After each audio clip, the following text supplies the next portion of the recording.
Hello everyone, welcome to the Geek Rant. Today I'm joined with a very special guest, the man behind such works as Marvel's Iron Man, Mass Effect Redemption comic book series, Knights of the Old Republic comic book series, Star Wars Kenobi, and most recently, Star Wars A New Dawn. Ladies and gentlemen, I present to you the one, the only, John Jackson Miller. Hey, how's it going? Very good. Thank you for being on. I was trying to rush through A New Dawn because I didn't get any pre-copy. I was trying to get it from my friends, but I'm halfway through it and I really do enjoy it so far. Oh, that's great. Glad to hear it. Yes. I really liked so far what I read of it. You really captured the fear of being a Force user of the time. Something that's very similar to works like Harry Potter and being a Muggle-born, or the short-lived Hero series, or even X-Men, where being a mutant wasn't the best thing in the world. Was that something you drew inspiration from? Because I know you're a big comic book reader. I don't know if that was something you drew from. Well, sure. Although, going back even before that, just as a reader of history, there have been all sorts of cases where people have been refugees fleeing from oppression, fleeing from people who are after them, trying to kill them, fleeing from, great empires that have taken over their homelands, where, they feel that they have to hide who they are, or, not reveal what their leanings are, and certainly this is what's happening in Star Wars at this point in time. We're several years after Episode 3. We're several years before the Rebels TV series, and we have this character Kanan Jarrus, who is he was not actually a Jedi. He was one of the students that escaped the events of Order 66, and the only message that he has gotten from the Jedi is that message that Obi-Wan Kenobi sent in that movie, which was to go run, go hide, wait for further instructions. And of course, there's no more instructions coming, as we all know from Episode 4. Nothing ever comes along like that. So I thought that this would be a good story to tell. We already did a novel, Star Wars Kenobi, about a Jedi who was in hiding and hiding what he could do, who he was. But Obi-Wan Kenobi was skilled. He was experienced. He knew something about the Empire, at least. He also knew something about the Sith, and he had a job. He had a mission. He was protecting Luke Skywalker. And in Star Wars Kenobi, that's part of what my book there is about. This was a different case. This was a different case because Kanan doesn't have a mission. He doesn't know what he should be doing, and so he's just bumming around the galaxy, trying not to show himself as a Jedi. Yeah, and I thought that was a really good note that you said that the Force was manifesting itself even in times where he was trying to suppress it. It was part of him, just like it is in comic book stories where people have superpowers, and you can't just hide that. And it's very interesting that you pointed that out, that you can't get away from that. Yeah, that's right. I mean, Iron Man can take off the suit, and he's no longer Iron Man. But if you're a mutant, or if you're somebody like Superman, you're Superman all the time. So you're always going to have to be making sure that nobody can see what you really can do. Exactly. You also had a really cool villain, I thought, with Count Vidian. And I don't know if you were doing this purposefully, but you didn't really pass judgment on him so much, because especially when you were equating the Empire and the Republic, you didn't really make one to be the good thing and the bad thing. They were just different outlooks and they had different outcomes. Was that something you were doing specifically, or? Well, the Empire is definitely evil, but the thing is, everybody in the Empire is not evil. The Emperor is evil. He is twisting the Republic and the tools of the Republic and the people who work for the Republic to his own ends. But part of what he's done is he's set up a situation of, a structure of rewards and, things to encourage people to join his service, that makes people who otherwise might not be evil look the other way at some of the stuff that's going on. I mean, we always have seen in totalitarian states that there are people who either, look the other way, or, actively participate in helping them take control, helping them rise. And I wanted to show that with Count Vidian and also with Ray Sloan, the Imperial captain, nobody actually thinks that they're a villain. They all think that they're doing the right thing. They all think that they think that they're the hero in their own stories, and so they have to have goals of their own that are sensible and make sense to them. Exactly. That was good. It brings a huge dynamic to a story when that is taken into account, for sure. Skelly was very interesting as well. I like that character a lot. Did you know a war veteran personally, or are you just familiar with those sort of people? Well, certainly I've known a lot of veterans. My grandfather, my father, a lot of different people have been in the service. Skelly was a case of. It struck me that. Yeah, just about every war that we've ever had, and in any country, there are always people after that war that ask questions about it, that wonder about, was it worth it? What were some of the questions about it? And certainly there have been people that, even after World War II, questioned whether, it was the right thing and everything that was done. Certainly it struck me that there were a lot of things with the Clone Wars that were pretty fishy.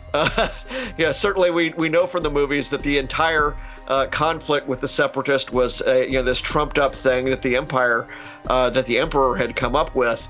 And it struck me that in Skelly, this person who, he wasn't one of the clones in the battles. He was one of the support technicians.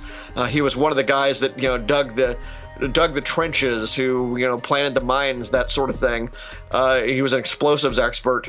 It struck me that a guy like him, physically damaged after the war, mentally damaged after the war, would probably have a lot of questions. And those manifest themselves throughout the course of this book, through some legitimate questions that he's got where he's actually right about them. And then also through his paranoia. He is a guy who again is he's messed up to a degree, and there is no structure out there to help him. We've kind of shown that the Empire has thrown these guys away. Yeah, I thought there was some really nice social commentary with Skelly as well, because I feel like in our own society, especially here in America, we kind of take our veterans for granted a little bit, I think. And I like that you had a character like that who is, he has a little bit of his own storyline going on in the book. Well, the Emperor certainly didn't need any of those guys ananymore. Yeah, exactly. He had his clones. He had his he has the Republic Navy, which is now the Imperial Navy. So a lot of guys just get thrown away. Yeah, and it's unfortunate. It's an unfortunate truth in our own world as well. And I thought that was just like a nice touch, to keep in mind for us in our real lives. Also, Zaluna, I saw her as sort of a shadow broker. I know you've done Mass Effect, and did you compare her at all to Liara T'Soni at all, or was that just something that just happened? Not so much. I think the thing with Zaluna is I knew that we wanted to get into the notion of Imperial surveillance and the fact that the Emperor would have to be, watching everybody to make sure that no challenges to his authority came up. And so, I guess maybe it's a little bit more inspired by 1984 and George Orwell and Big Brother, that screen that's on the wall always watching you. I think that, and certainly I know people reading it probably feel that it's ripped from today's headlines because it's always been a question. As technology advances, people watching and eavesdropping and that sort of thing. States do it, corporations do it. You can't go anywhere on the web without the the website that you're on, tracking what you're doing and who you are and everything like that.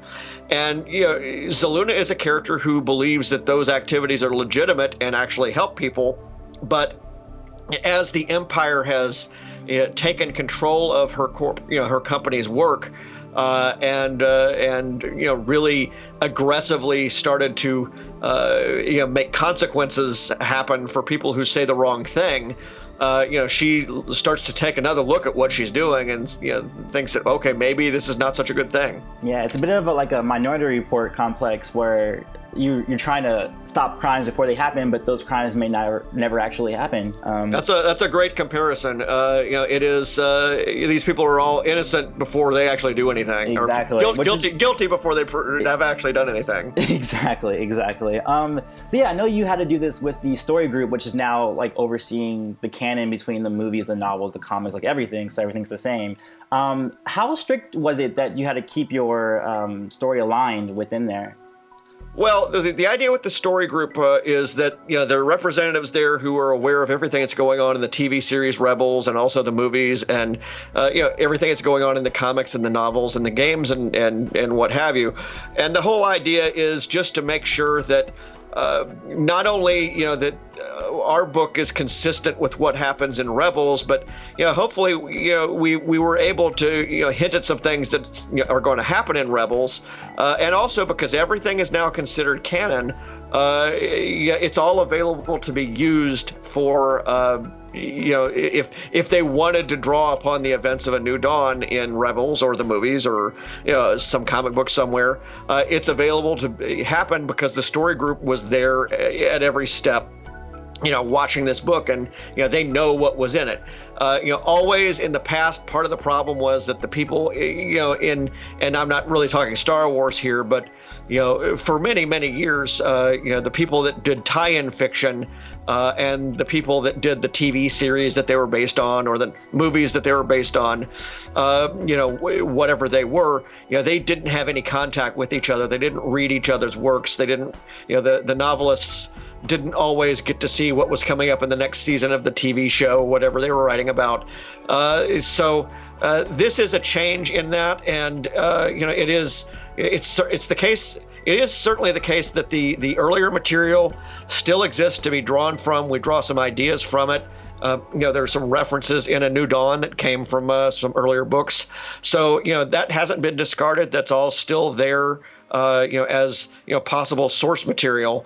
But I think the whole idea just going forward is to give the people that are making the new movies the room they need to have to go forward and tell the best stories that they can, while at the same time allowing the guys like me that are doing the tie-in works to participate in helping to elaborate on the larger picture in a way that matters and feeds back to the larger picture. Right, and I'm actually one of the fans, because I know there was like kind of a small outcry from a vocal minority of, oh no, like all of our stuff is going to be like just thrown away. And I actually liked the story group because everything is going to be, tied into each other. It actually is going to feel like a tied-in universe rather than separate components of a story. So I hear the concerns. I understand the concerns. I think that this was it's something that was done to deal with a new situation that developed, which is the fact that suddenly we've got a lot of new movies coming out and a lot of new content coming from TV. Exactly. There's got to be a way to deal with all the different production schedules, and again, as I've said, every story matters. It's not the case that every story that we love is going to fit into a particular timeline. Right. And certainly, a lot of my favorite comic stories, didn't fit into any timeline to begin with. They were always in, Elseworlds or alternate reality or something like that. Here, there's been no declaration of an alternate reality or anything like that. This stuff still does exist to be drawn upon. And I think as people see more and more stuff come out, they'll get more comfortable with it because, at the beginning, I didn't know that there was a change coming when I started writing the book. And, once I knew about the change, I didn't make many changes to my approach to the book at all.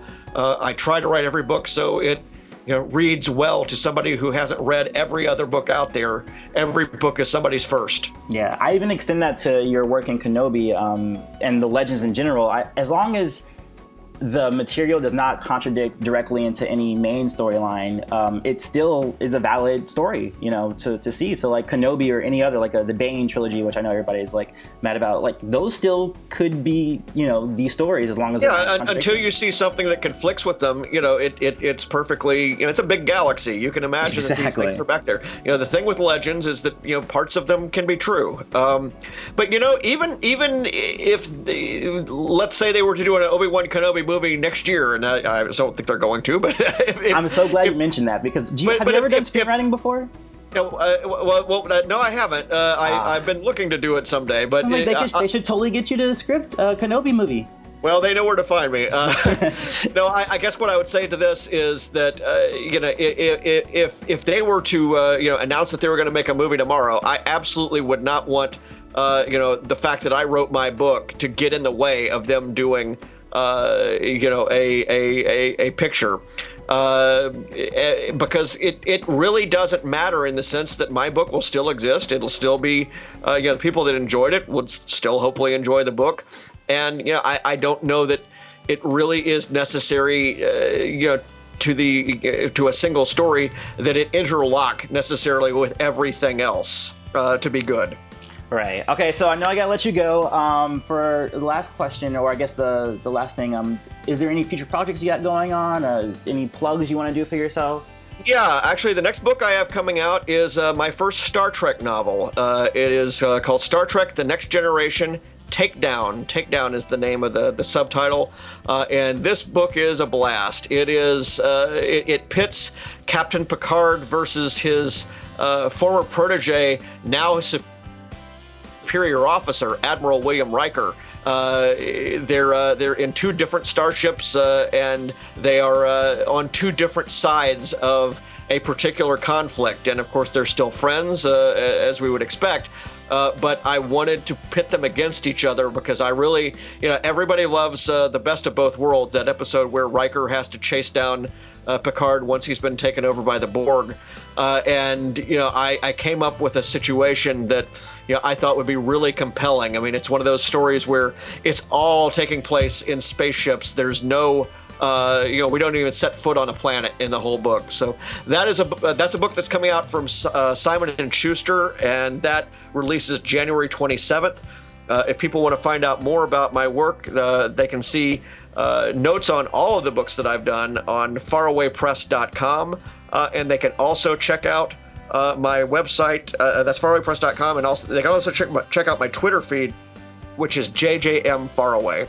Yes, and don't forget about your comic chronicles. I know you're a chronicle of all comic books. Yeah, Comicron. That's my comicron.com. That is the research website about comics history that I've been running for a good long while. And I still update that every month. Awesome. Well, thank you so very much for coming out and speaking to us here. I really am enjoying the book. I'm hopefully going to finish it today. So far, it's really good. I'm midway through it already. Well, sounds good. Spread the word. No, I will for sure. Thank you so much. All right, much appreciated. Have a good day. All right, thanks. All right, bye.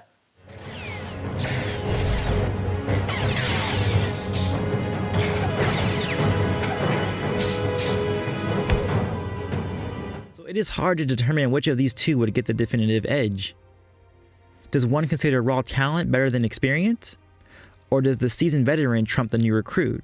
Game that came out between the PS2 and the PS3, and it was like a big breakthrough because there was like destructible stuff that you can do and stuff like that. It's just kind of cool like that tree totally just got sliced. Okay, that worked real well, I think. Yes, thank you. No, those are good questions. You did that really well. Thank you. I was so nervous.